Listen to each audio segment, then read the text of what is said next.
Selamat hari Minggu teman-teman. Gimana nih kabarnya? Semoga pada saatnya di rumah. Nah, teman-teman, sekarang kan kita mau mulai nih kebaktian kita. Tapi sebelumnya, aku mau dong ngajak teman-teman dulu untuk ngambil saat teduh dulu sejenak. Silakan teman-teman.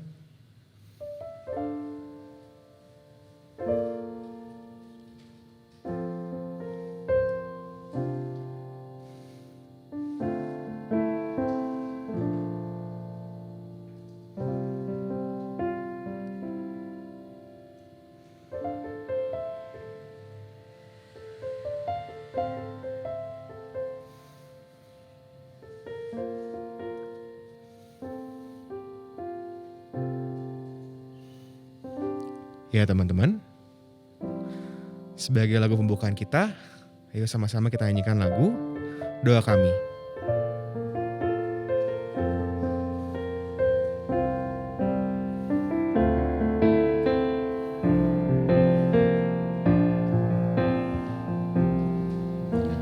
Syukur untuk setiap rencanamu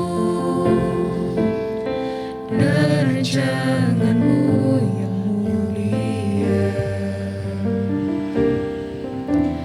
Dalam satu tubuh kami bersatu, menjadi duta kerajaanmu. Ku ucapkan berkat atas Indonesia, biar kemuliaan Tuhan akan nyata bagi bangsa ini. Kami berdiri dan membawa doa kami kepadamu. Sesuatu yang besar pasti terjadi dan mengubahkan negeri kami. Hanya namamu Tuhan ditinggikan atas seluruh bumi.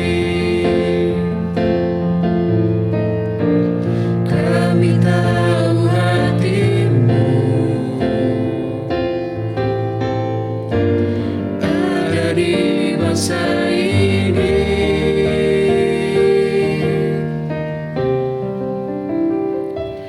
Bagi bangsa ini kami berdiri dan membawa doa kami kepadamu.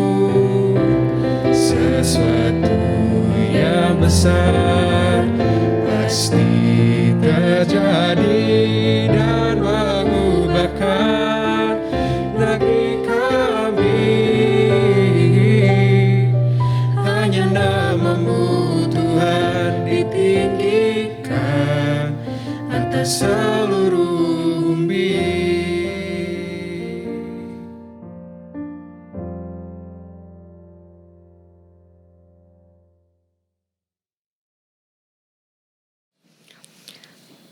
Pertolongan kita adalah dalam nama Tuhan yang menjadikan langit dan bumi. Kasih karunia dan damai sejahtera dari Allah Bapa kita dan dari Tuhan Yesus Kristus menyertai saudara-saudara sekalian. Dan menyertai saudara juga. Ya teman-teman, pada hari Minggu ini tema kita adalah makanan dan minuman yang sejati, yang diambil dari Yohanes 6 ayat 51 sampai 58, yang nanti akan dijelaskan lebih dalam oleh Ibu Pendeta Walminca Naomi. Nah teman-teman, sekarang kita mau masuk nih ke dalam doa pengakuan dosa. Jadi teman-teman, aku mau ngundang dulu teman-teman buat doa dulu di rumah secara pribadi, karena nanti akan ditutup di sini. Silakan teman-teman.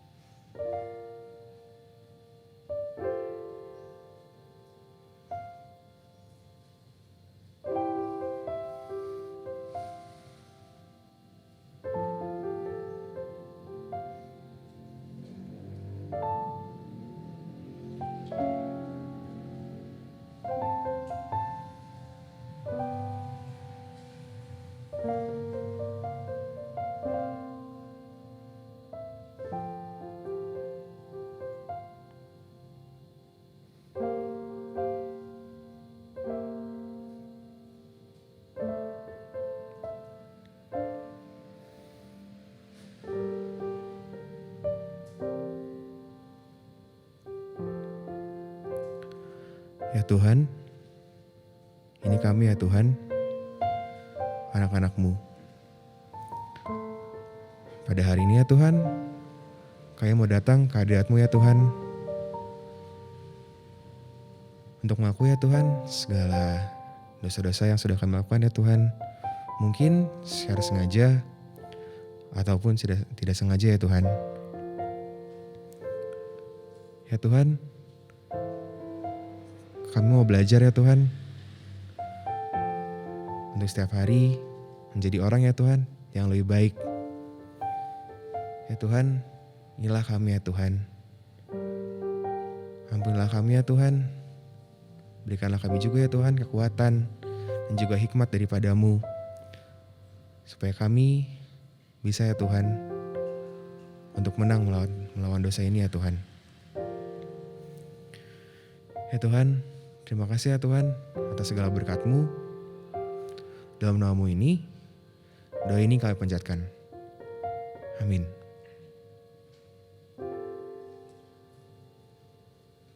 Ya teman-teman, kan tadi kita udah nih mengakui dosa kita. Sekarang yuk kita sama-sama dengar berita anugerah.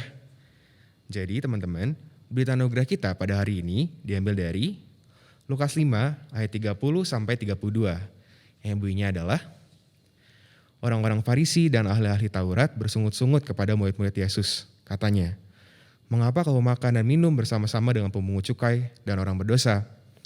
Lalu jawab Yesus kepada mereka, katanya, bukan orang sehat yang memerlukan tabib, tetapi orang sakit.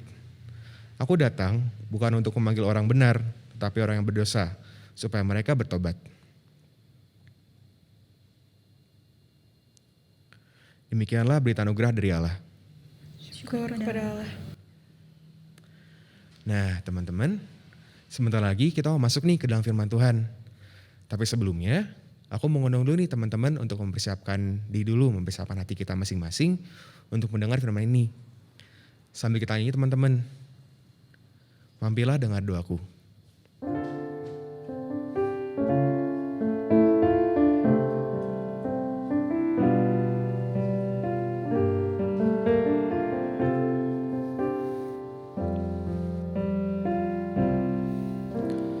Mampirlah dengan doaku,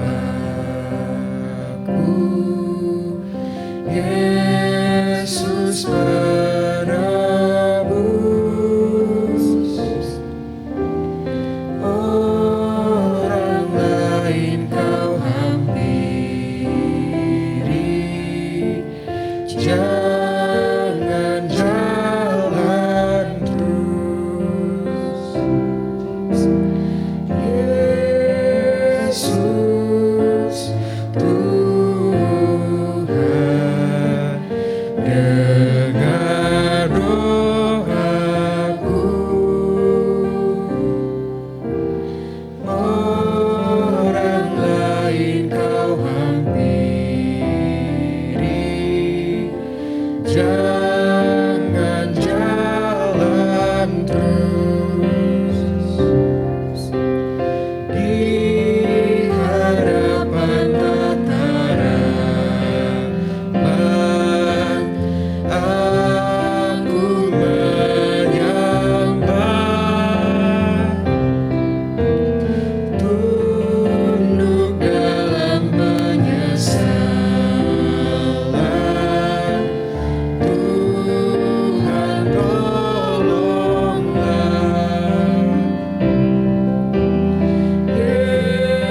Yesus Tuhan, dengar doaku.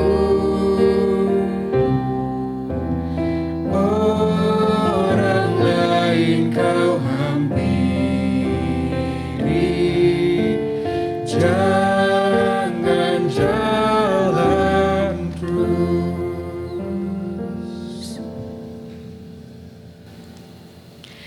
Mari bersama kita tundukkan kepala dan kita berdoa. Bapa yang baik, pada hari ini kami berkumpul lagi. Kami berkumpul di tempat kami masing-masing.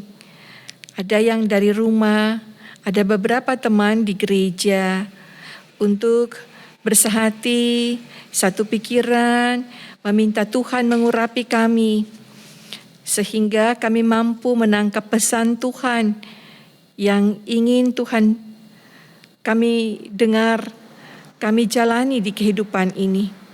Tuntun kami Bapa, supaya kami menjadi pelaku-pelaku firman di dalam segala keadaan kami. Terpujilah namamu Yesus Kristus. Amin. Sobat pemuda dan remaja yang dikasihi Tuhan Yesus Kristus, kita bersama akan menyimak pembacaan Alkitab dari Yohanes pasal 6 ayat 51 sampai 58. Injil Yohanes pasal 6, dimulai ayat 51. Akulah roti hidup yang telah turun dari sorga. Jikalau seorang makan dari roti ini, ia akan hidup selama-lamanya. Dan roti yang kuberikan itu ialah dagingku yang akan kuberikan untuk hidup di dunia. Orang-orang Yahudi bertengkar antara sesama mereka dan berkata, bagaimana ia ini dapat memberikan dagingnya kepada kita untuk dimakan? Maka kata Yesus kepada mereka, aku berkata kepadamu, sesungguhnya jikalau kamu tidak makan daging anak manusia dan minum darahnya, kamu tidak mempunyai hidup di dalam dirimu. Barang siapa makan dagingku dan minum darahku, ia mempunyai hidup yang kekal, dan aku akan membangkitkan dia pada akhir zaman. Sebab dagingku adalah benar-benar makanan, dan darahku adalah benar-benar minuman. Barang siapa makan dagingku dan minum darahku, ia tinggal di dalam aku dan aku di dalam dia. Sama seperti Bapa yang hidup mengutus aku dan aku hidup oleh Bapa, demikian juga barang siapa yang memakan aku akan hidup oleh aku. Inilah roti yang telah turun dari sorga, bukan roti seperti yang dimakan nenek moyangmu dan mereka telah mati. Barang siapa makan roti ini, ia akan hidup selama-lamanya. Demikianlah pembacaan Alkitab. Yang berbahagia adalah setiap kita yang mendengarkan firman Tuhan dan yang melakukannya. Sobat pemuda dan remaja yang dikasihi Tuhan Yesus Kristus. Teman saya pernah mendapat tugas dari kantornya untuk 3 minggu berada di Eropa. 2 hari pertama dia masih bisa mengikuti kebiasaan orang Eropa yang makan pagi roti, makan siang kentang dengan stik, makan malam berupa kentang lagi. Namun pada hari yang ketiga dan seterusnya, dia benar-benar sudah tidak lagi bisa memakan makanan ala orang-orang Eropa. Dia mencari nasi. Kalau tidak menemukan nasi, dia merasa tidak makan itu. Walaupun makan kentang yang cukup banyak. Ya. Dia merasa tidak fit badannya kalau tidak makan nasi. Karena apa? Orang Indonesia makanan pokoknya adalah nasi. Bahkan seringkali kita tertawa, sudah makan lontong, merasa belum makan nasi, itu belum kenyang. Ya, makanan pokok orang Indonesia adalah, atau orang Asia adalah nasi. Ya, tetapi di Israel, dari rakyat jelata sampai pada raja, itu lauknya boleh berbeda. Tetapi makanan utama sehari-hari adalah roti. Bahkan bukan hanya di rumah makan roti. Dalam ibadah selalu ada di bait Allah itu simbol di depan meja mimbar itu adalah roti. Ketika aktivitas memberi persembahan kepada Allah juga disertai dengan roti. Ya, jadi roti itu simbol kehadiran Allah. Roti adalah simbol pemeliharaan Allah bagi kehidupan sehari-hari umat Israel juga dalam ibadah mereka. Dalam Injil Yohanes pasal 6 ayat 35, Yesus berkata, akulah roti hidup. Barang siapa datang padaku, ia tidak akan lapar lagi. Dan barang siapa percaya kepadaku, ia tidak akan haus lagi. Sobat pemuda dan remaja, lapar dan haus itu adalah gejala yang akan terus-menerus ada dalam hidup kita. Mau anak kecil, orang dewasa apalagi. Lapar dan haus itu timbul tenggelam, selalu muncul kembali dan kembali terus-menerus. Kita bisa puas dan kekenyangan kalau makan makanan itu sampai kenyang sekali, ya. Baru kita bilang stop, ini sudah kenyang sekali. Tarik napas saja sudah berat. Tapi sekian jam lagi kita lapar lagi, bukan? Kita ini tidak pernah puas. Kita manusia ini tidak akan pernah puas. Bukan hanya soal makanan dan minuman. Kita juga punya hasrat yang menanti untuk dipuaskan. Hasrat jasmani, rohani, hasrat fisik, mental, semua minta dipuaskan. Seperti kebutuhan akan kasih sayang, kebutuhan dicintai, kebutuhan akan perasaan aman, perasaan dihargai, dianggap penting, pemenuhan akan kesuksesan, pemenuhan akan persetujuan dan pengakuan orang, perasaan berarti, perasaan berguna. Kita butuh tuh kestabilan ekonomi, kepemilikan atas materi, dan lain-lain sebagainya. Kita manusia selalu lapar akan semua hasrat itu dan minta untuk dipenuhi. Masalahnya kita manusia tidak pernah terpuaskan di dunia ini. Karena satu terpenuhi, kita akan cari lagi yang lain untuk tercapai. Tangan kita ini baru meraih satu yang kita capai, tangan ini sudah berusaha untuk mencapai lagi yang lain. Bahkan sudah berlimpah-limpah, adapun kita seperti orang yang hanya kekenyangan sesaat, kemudian bosan, tidak excited lagi ya, tidak excited lagi, lalu pengen lagi, cari lagi. Karena kita ini lapar dan haus. Sobat pemuda dan remaja yang Tuhan Yesus kasihi. Kalau sedang musim sneakers, ya, anak-anak muda sekarang ini sedang musim sepatu itu. Bagus sekali, modelnya macam-macam. Dan terbayang bahwa yang model ini, sneakersnya ini cocok di kaki saya. Mahal, tapi saya akan nabung untuk membelinya. Lalu uang cukup, kita pesan. Aduh, nunggu kapan pesanan ini tiba di rumah. Sudah tiba pesanan kita, sepatu baru ini baru dipakai 2 kali. Lihat lagi di Google, sudah ada keluar baru lagi sepatu yang lain. Yang ada sudah tidak excited lagi, bukan? Hati kita sudah pengen lagi yang baru, ya. Fokus kita bukan lagi sepatu yang sudah kita pesan dan kita miliki sekarang. Tapi kita lagi mikir bagaimana yang baru lagi ini. Kita manusia tidak akan pernah puas dalam arti yang sepenuh-penuhnya. Entah itu karena kita merasa kurang atau merasa muak dengan apa yang kita miliki. Kita tidak pernah terpuaskan, selalu ada yang kurang. Selalu ada yang kosong di dalam hati kita ini. Dan karena itu kita minta untuk diisi. Sobat pemuda dan remaja yang dikasihi Tuhan Yesus Kristus. Tiba-tiba ada orang yang berani bilang, aku sanggup mengisi kekosongan itu. Ayo datanglah kepadaku supaya kamu tidak lapar lagi, kamu tidak haus lagi, datanglah kepadaku.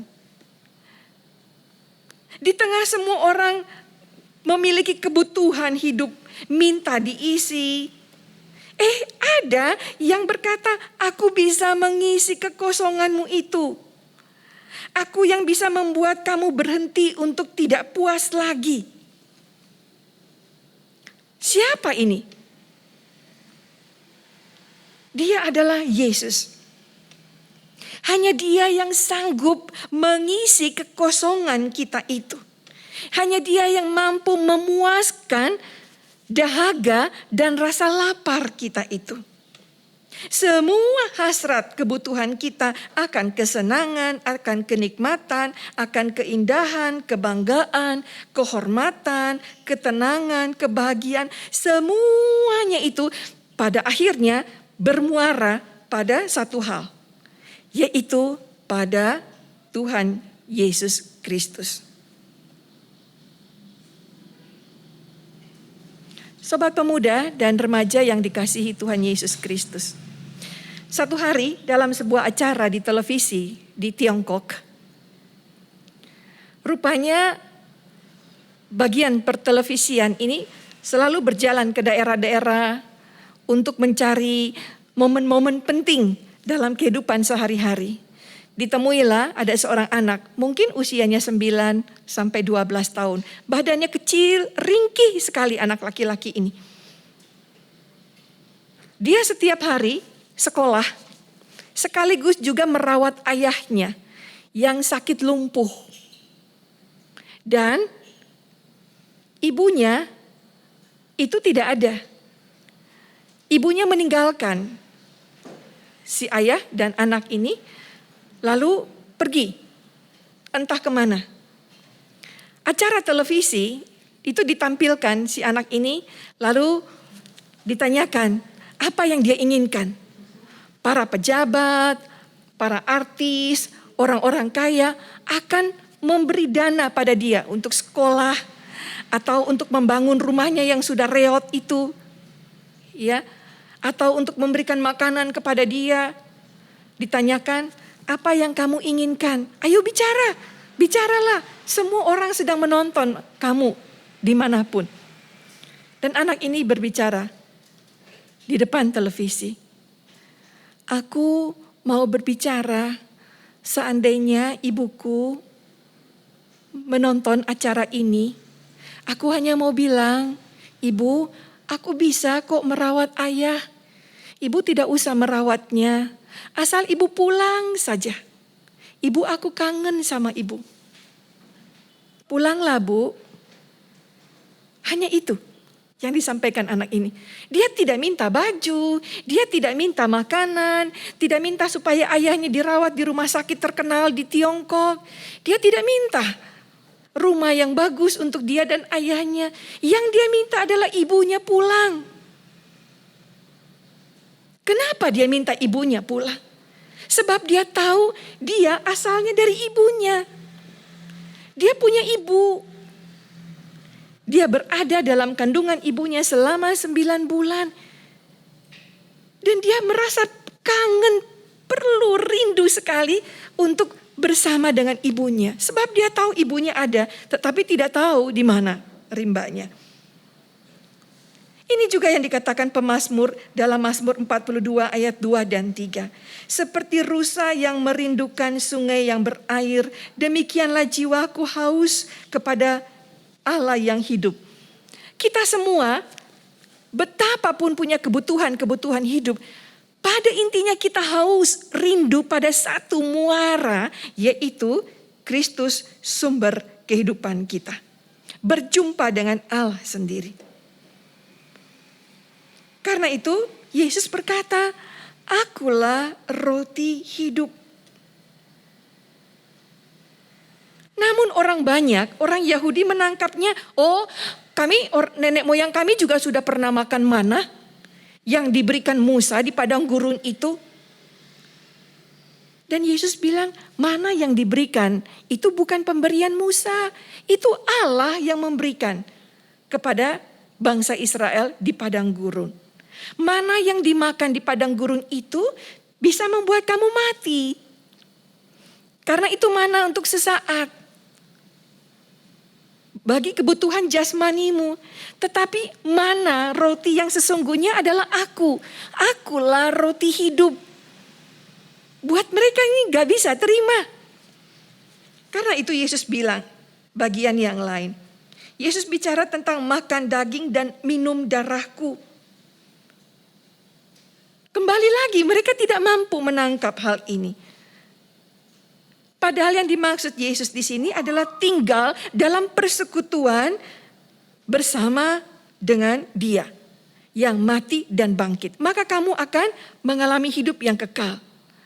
Kalau makan roti yang hidup ini, kamu tidak akan mati. Roti yang dari surga ini kamu akan hidup kekal selama-lamanya. Tetapi bagi bangsa Israel, loh bagaimana bisa? Nah, hidup yang baru bersama dengan Yesus. Hidup yang diubah menjadi ciptaan baru bersama dengan Kristus. Ini yang membuat kita mampu mendengar, melihat, dan memahami. Mendengar dan mengerti apa yang disampaikan oleh Kristus. Itu adalah pekerjaan Roh Kudus yang menuntun kita. Bagaimana kita bisa memahami bahwa Yesus adalah roti hidup itu? Di dalam bacaan kita, Yesus mengatakan tinggal di dalam aku. Kata tinggal ini hidup dalam persekutuan. Saudara, saya mau mengajak kita untuk membayangkan ada sebaskom air putih, lalu kalau kita merendam batu, lalu memasukkannya ke dalam baskom ini. Air yang diresapi oleh batu ini pasti hanya basah permukaannya saja, bukan? Dia tidak akan basah sampai ke dalam. Ya. Dan batu ini ketika dikeluarkan dari air di dalam baskom ini, sebentar lagi juga dia akan kering. Tetapi kalau kita memasukkan spons, ya, spons dimasukkan ke dalam baskom yang berisi air ini, air itu akan diserap sebanyak-banyaknya di dalam spons ini. Nah, tinggal di dalam Allah adalah kita di dalam Allah, Allah di dalam kita. Ya, bukan kita di dalam Allah pergi ke gereja pagi, siang, malam, rajin berdoa, tapi kita tidak melakukan apa yang Tuhan perintahkan. Kita tidak mengenal Dia sebagai Allah yang menuntun, memimpin, membimbing hidup kita. Kita yang memimpin Allah, kita yang mengendalikan Allah. Allah tidak tinggal di dalam kita. Yang dimaksud tinggal di dalam Allah adalah Allah di dalam kita, kita di dalam Allah. Seperti spons di dalam air, air itu ada di dalam spons. Karena dia menyerap semuanya. Di tengah-tengah situasi seperti ini yang kita semua menghadapi secara global, kita dikenyangkan, dahaga kita dipuaskan. Dan ketika kita mengalami itu sebagai anak-anak Tuhan, Tuhan juga mengutus kita, mari kita hadir di tengah-tengah lingkungan kita. Mungkin di kampus, mungkin di tengah-tengah kehidupan kita beraktivitas, di keluarga, di tengah-tengah masyarakat, di sekitar tempat tinggal kita. Ataupun dalam bentuk-bentuk yang lain. Mari kita hadir juga sebagai roti yang mengenyangkan, yang melegakan, yang menguatkan, yang menghidupkan saudara-saudara kita. Mereka yang mengalami kehilangan keluarga, mereka yang mengalami pemutusan hubungan kerja, mereka yang mengalami kebosanan, kejenuhan di rumah. Mereka yang tidak bisa melihat lagi bahwa besok itu ada hari untuk mereka. Tidak punya harapan. Saudara dan saya hadir untuk menolong mereka. Karena roti hidup itu sudah mengenyangkan kita. Roti yang dari surga itu sudah menyelamatkan kita. Dia juga mengutus kita untuk mengenyangkan, untuk menghidupkan, untuk menolong, menyelamatkan orang-orang di sekitar kita dengan kehadiran kita. Amin.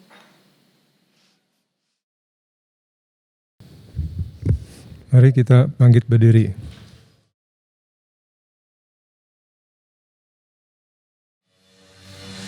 Bersama gereja segala abad dan tempat, mari bersama kita mengaku iman kita seturut. Pengakuan iman rasuli.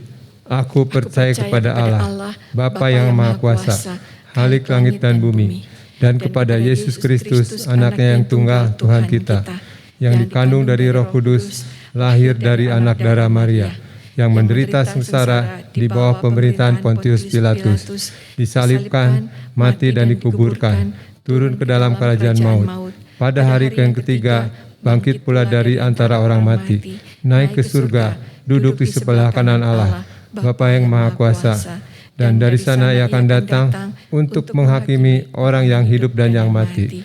Aku percaya kepada Roh Kudus, gereja yang kudus dan am, persekutuan orang kudus, pengampunan dosa, kebangkitan orang mati, dan hidup yang kekal.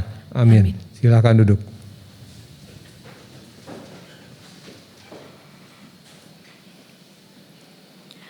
Sobat pemuda dan remaja yang dikasihi Tuhan, mari bersama kita tundukkan kepala dan menaikkan doa syafaat. Ada beberapa pokok doa. Kita doakan untuk adik-adik, untuk teman-teman yang sudah lulus SMA dan akan memasuki tahap kuliah. Kita doakan di suasana yang baru, tempat yang baru, masa-masa yang baru, mereka tetap memiliki kekuatan, semangat, sukacita untuk belajar di proses sebagai mahasiswa. Kita juga berdoa untuk situasi pandemi, untuk teman-teman yang sudah lulus dan mereka hendak mencari pekerjaan. Tuhan juga menolong mereka. Dan kita berdoa untuk teman-teman yang nanti akan meneruskan lanjutan pendidikan mereka, biar mereka juga menyiapkan pikiran, rencana-rencana ke depan untuk kuliah. Mari kita tundukkan kepala dan berdoa. Allah yang maha baik, terima kasih. Di dalam keterbatasan situasi karena masih pandemi, kami boleh Tuhan pimpin untuk beribadah. Dari rumah masing-masing, kami boleh mengikuti ibadah ini dengan baik. Dalam satu hati, satu keyakinan, kami mau berseru kepada Tuhan. Kami mengucap syukur teman-teman kami kelas 3 sudah boleh lulus dan mereka juga diterima di perguruan tinggi. Tuhan berkati sebuah awal yang baru untuk menjadi mahasiswa, sebuah kesempatan belajar yang tahap yang lain, yang berbeda dengan waktu-waktu yang lalu. Tuhan berkati, beri semangat, beri kesehatan, beri kecakapan untuk menempatkan diri di sebuah suasana yang baru. Kami juga berdoa, Tuhan, kami meminta Engkau memberi kepada kami semua, sobat pemuda dan remaja, kesehatan yang baik, supaya kami semua mampu melakukan aktivitas di rumah, belajar, bekerja, melakukan aktivitas pekerjaan di rumah, semua kami lalui dengan baik. Ada teman-teman yang sakit, Tuhan pulihkan mereka, beri harapan yang terus diperbarui, sehingga teman-teman kami ini kuat dan teguh imannya. Yang sudah sembuh, mereka juga tetap memiliki semangat untuk membantu satu dengan yang lain. Bapa di surga, kami berdoa untuk pemerintah kami yang tengah menyiapkan segala sesuatu untuk pengobatan mereka yang sakit terpapar COVID, mereka yang sakit karena penyakit yang berbeda dari sakit COVID. Tuhan, tolonglah supaya baik dari pihak rumah sakit, tenaga medis, tenaga kesehatan, semua diberi kemampuan, kesehatan yang baik untuk dapat merawat, menyembuhkan mereka yang sakit. Kami mendoakan pemerintah, Tuhan juga tolong supaya keputusan-keputusan, upaya yang dilakukan pemerintah untuk memenuhi baik oksigen, obat, peralatan kesehatan, fasilitas yang lain, semua dapat terpenuhi dengan baik. Terima kasih Bapa, kami boleh mempercayakan juga saudara-saudara kami di daerah-daerah yang juga sekarang ini semakin banyak terpapar COVID. Biar kekuatan Tuhan ada pada seluruh kami untuk berusaha, berharap, dan melakukan yang terbaik untuk mengatasi, bahkan melakukan tindakan-tindakan supaya COVID ini dapat diatasi dengan sungguh-sungguh. Bapa di dalam surga, kami juga mendoakan untuk teman-teman yang akan mencari pekerjaan. Tuhan berkati mereka supaya mereka memiliki semangat untuk mencari pekerjaan sesuai dengan pendidikan ataupun beradaptasi dengan pekerjaan yang baru yang berbeda sama sekali dengan pendidikan mereka. Kami mengingat adik-adik kami yang akan yang tengah duduk di kelas 3 SMA dan juga mempersiapkan diri untuk ujian, mempersiapkan diri untuk masuk perguruan tinggi, kekuatan mereka, semangat mereka, kesehatan mereka bersumber dari Tuhan. Berilah kekuatan-Mu ya Bapa. Kami bersama beberapa teman-teman ada di ruang kebaktian ini, mengucap syukur bersama dengan semua teman yang lain yang di rumah. Meminta Tuhan memberkati bangsa dan negara kami. Tuhan berkati orang tua kami. Tuhan memberkati kekasih-kekasih kami.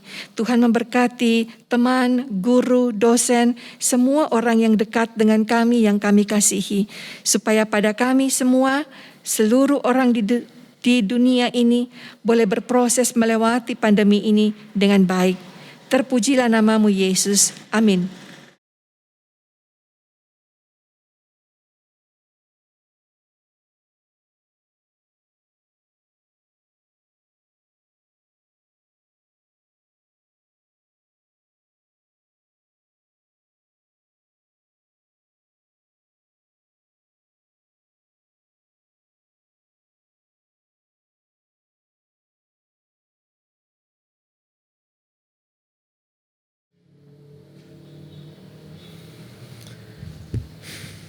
Ya teman-teman, sekarang kita sudah sampai nih ke dalam persembahan.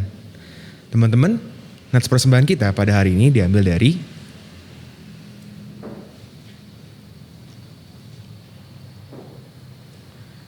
Diambil dari 2 Korintus 8 ayat 12 yang bunyinya adalah, sebab jika kamu rela untuk memberi, maka pemberianmu akan diterima.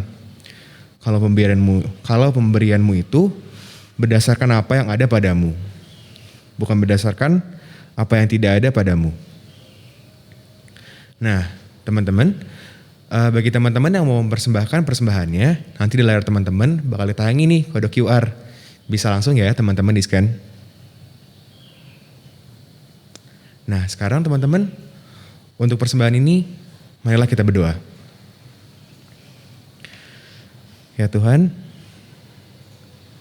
kami mau mengucap syukur ya Tuhan atas segala berkat, penyertaan, dan pelindungan ya Tuhan yang telah Engkau berikan dalam kehidupan kami ya Tuhan sehari-hari. Ya Tuhan, inilah persembahan kami ya Tuhan. Rasa terima kasih kami ya Tuhan atas segala hal-hal baik yang sudah Engkau berikan ya Tuhan kepada kami. Kami mohon ya Tuhan supaya persembahan-persembahan ini dapat digunakan ya Tuhan dengan baik untuk memperluas kerajaan-Mu. Terima kasih ya Tuhan. Dalam nama-Mu kami berdoa. Amin. Amin.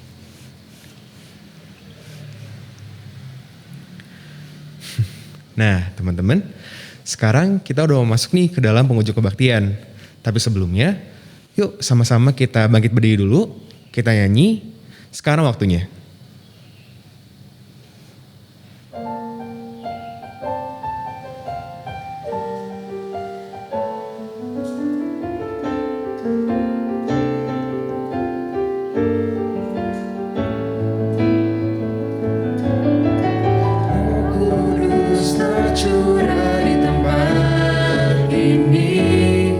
Urapannya yang ajaib memulihkan umatnya.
Arahkanlah hatimu kepada Tuhan. Jadilah saksi Kristus. Syukur kepada Terpujilah Tuhan. kini dan selamanya. Sobat pemuda dan remaja yang dikasihi Tuhan, terimalah berkat-Nya. Tuhanlah penjagamu, Tuhanlah naunganmu di sebelah tangan kananmu. Matahari tidak menyakiti engkau pada waktu siang atau bulan pada waktu malam. Tuhan akan menjaga engkau terhadap segala kecelakaan. Ia akan menjaga nyawamu. Tuhan akan menjaga keluar masukmu dari sekarang sampai selama-lamanya. Amin.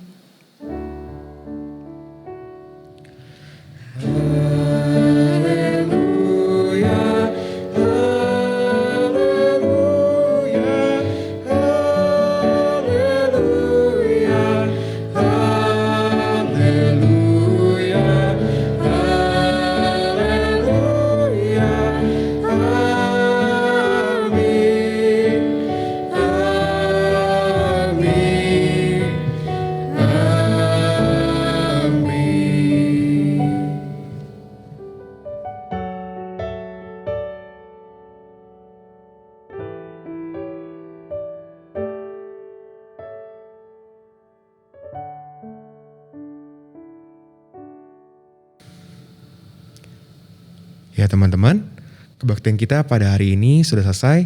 Saat teduh dulu untuk teman-teman sekalian.